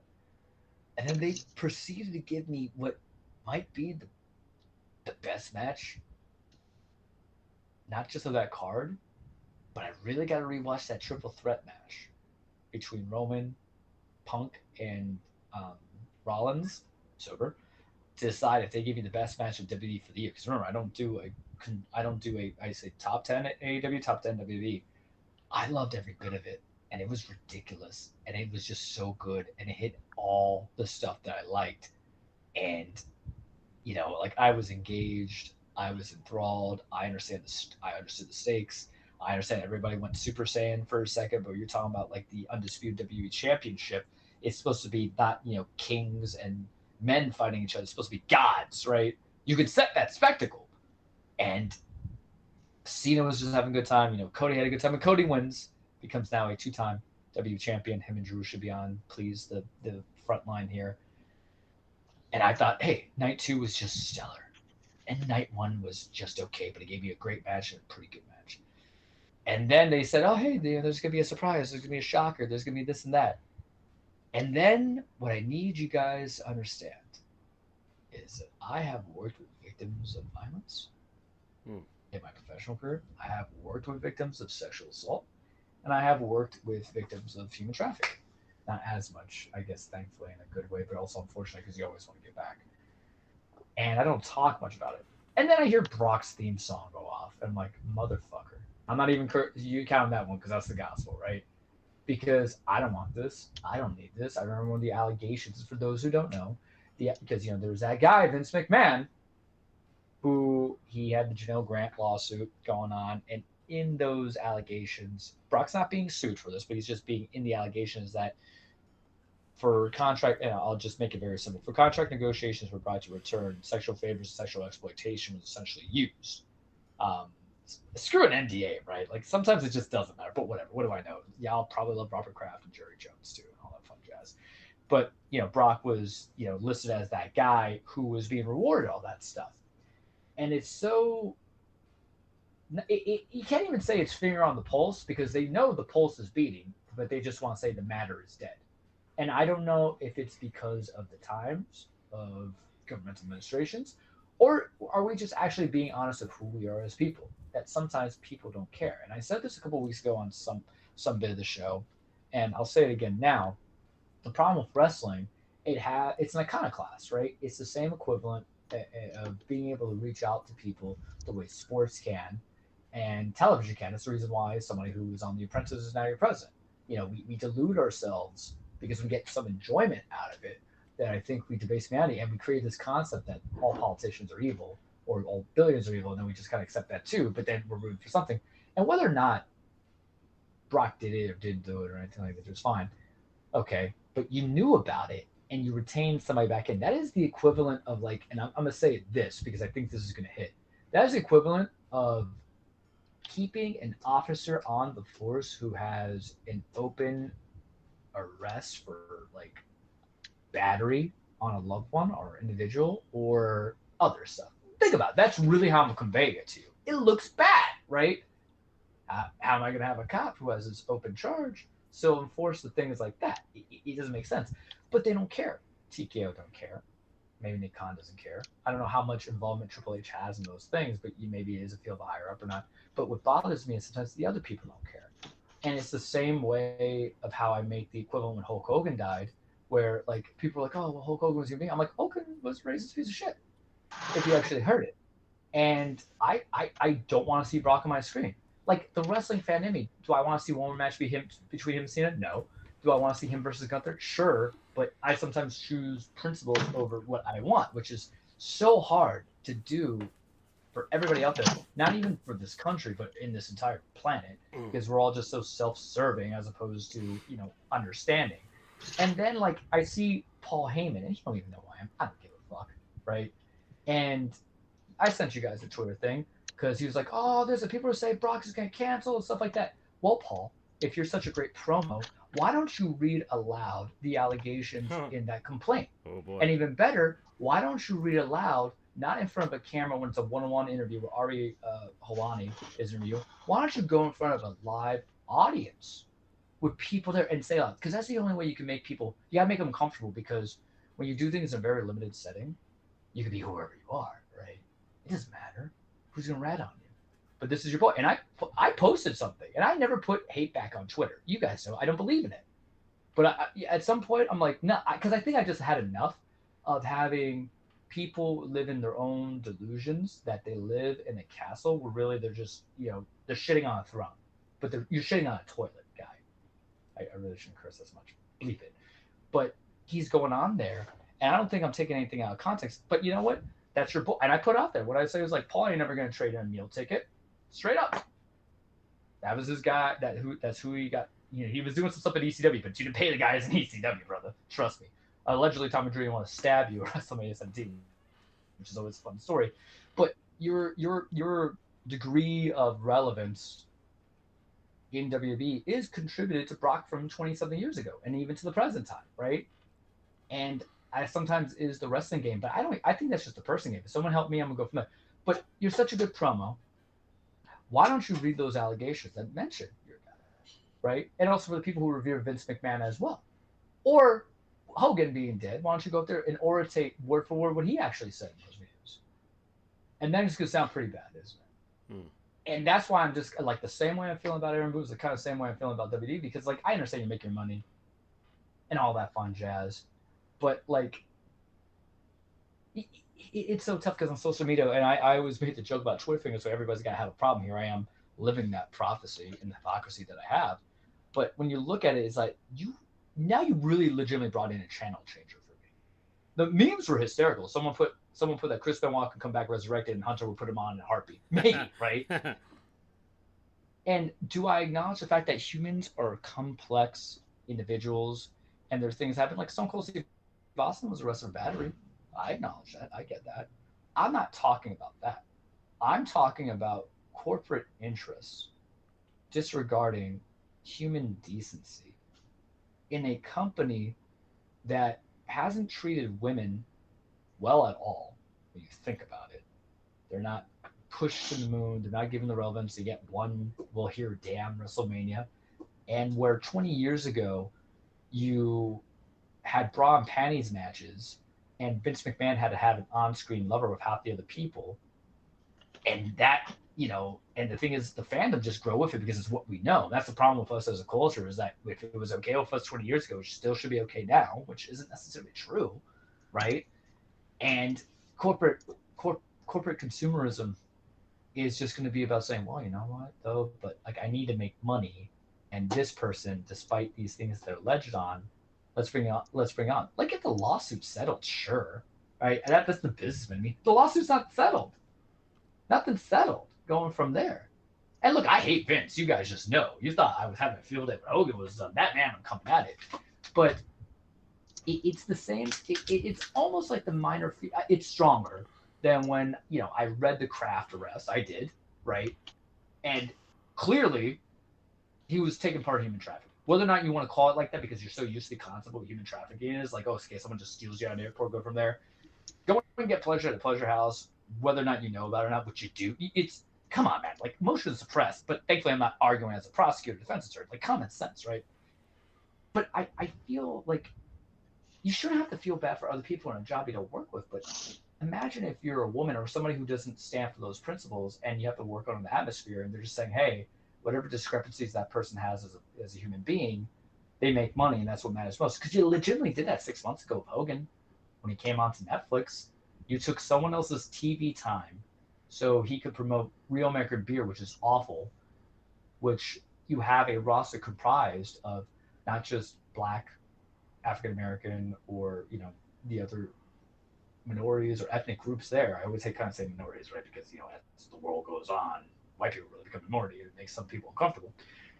But you've done it twice in 1 year in the span of 7 months where we're really saying we just don't give a flying fuck. And it's just about the money. As for us who want to do better, not for the world, but just grassroots people, I look into my niece, I look into my nephews, I look into my neighbors, the young kids who are coming into it. And I find myself at that age where I'm like, I can't leave it behind unless I do something better. And then I see this guy and I'm like, fuck this, So that's like my feelings on it. You have to bleep a lot now on the show. But that's my thing with the cage. And if I end the cage, I'm okay with that.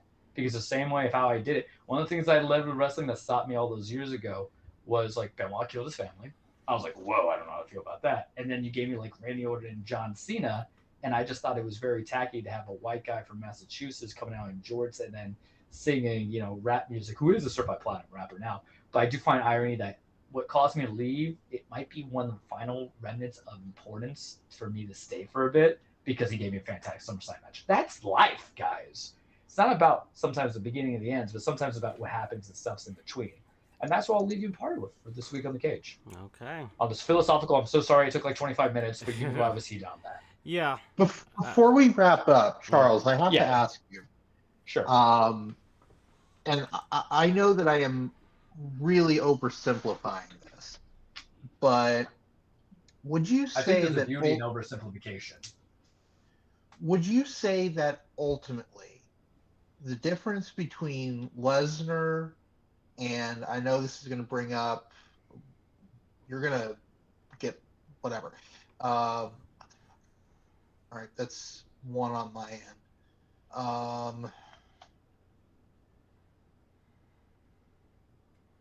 Who was the dude that killed his wife and child? Benoit. Yeah, Chris Benoit. Would you say that the only difference between these two and how the WWE has treated them is because one of them is alive and one of them is not? Well, murder's pretty bad, guy. Like Jimmy Snuka killed somebody. People forget that. So go look into that thing. But it's not even apples and oranges, my guy. It's apples and fruit, or not fruit. I'm sorry, my brain fried. It's apple and lettuce. Like Benoit obviously did terrible stuff. I think fandoms make it more defensible than that because what happened with WWE is that Benoit is on a quiet mode. You have to see him on some pay-per-views and stuff like that, but you never can get him into the audience. So what he does terrible, and may he burn hell, right? That kind of mentality. With Lesnar, because I can argue it as an attorney and I can argue it as just a somewhat okay human being where he's not being sued. They're just allegations. Okay, that's the attorney and me talking like allegations. But it's more of the cultural support and the lack of caring by the corporation that bothers me the most. Whatever Lesnar did or didn't do, and I put it in the chat, whether it was consensual or not consensual, you're still kind of engaging in exploitation of a human being. But with the situation of my issue is with TKO. My issue is with the corporation. My issue is with they always feel like they always need more money, so they're gonna bring in the next person. And that's why they propelled Hogan, because they were stuck on this idea that people were going to miss Hogan, and that's why he was booed out in California. Of all places, if you brought him to Bama, there was probably be grown men crying if they saw him in Alabama in comparison to California, a quite liberal state. So it is it a little bit of oversimplification? No, I think it's more or less just two different, debates coming into it. I think the difference isn't that one's dead or alive. I think the difference comes in is that there's an easy excuse for one, hear me out, an easy excuse of how they treated one versus another. Murder suicide, what they said, CTs and steroids, and maybe he was a little crazy in deep depression. Easy buzzword kind of stuff, right? Easy buzzwords. You see it in the news, you see it in the entertainment, and we just accept it. Well, Chris Benoit had CTE. He was on steroids. He went to a deep depression with Eddie Guerrero, died and some other stuff. And unfortunately, he killed himself and his wife and his thing. And then you go into, and then you get into the hard stuff. Because is that not sexual harassment, sexual assault, sexual exploitation? It's never unless you get the ones that are clear cut. Sometimes the shoo is well, innocent before proven guilty, and when it was consensual and you didn't get roped to it, it's because consent, right? And they kind of take that buzzword and they wrap it around. But guys, poop covered, because I've cursed so much, I'm stopping. Poop covered gold is still poop, and it's a very poopy situation. That's my problem with it, and it's just for your measly 15 minutes of entertainment. And I think it's also as diabolical people who like to watch people get live murdered on streams on the live cams, right? It's just you're being desensitized because you just don't want to be empathetic towards other people. That's really how I feel about it, in that sense. So I think it's the situations are so fascinating. Not about one as alive or not. I think it's about the subject matter. We are desensitized to murder suicides, right? But when we talk about like, well, this guy was kind of in something and something, and it was like sexual favors, but she was okay with it originally and stuff like that. You see how we're kind of like we're pantomiming it a little bit as if it's a Seinfeld sketch, which that's something you don't like have a Seinfeld sketch on. It's sort of like, oh man, that's kind of awful. Why would they bring that guy in? That's really the way it had to be presented, as opposed to like, well, we need money, yeah. Legal cleared him. That's what they said. Legal cleared him. I'm like, legal will clear anybody without like I hate to say it like this. Legal almost can clear anybody if they don't see pending charges and arrest. It's an HR issue, right? HR sometimes refers to legal. It's not that complex. And the thing about corporations, they're very much known for like, well, it depends. And they take it and they run with it. I'm off my soapbox now. I don't even think I stuttered. That was probably my most like succinct cage Yeah. ever. Oh boy. Well, emotions running high, but we're gonna go now. So bye everybody. Have a good night.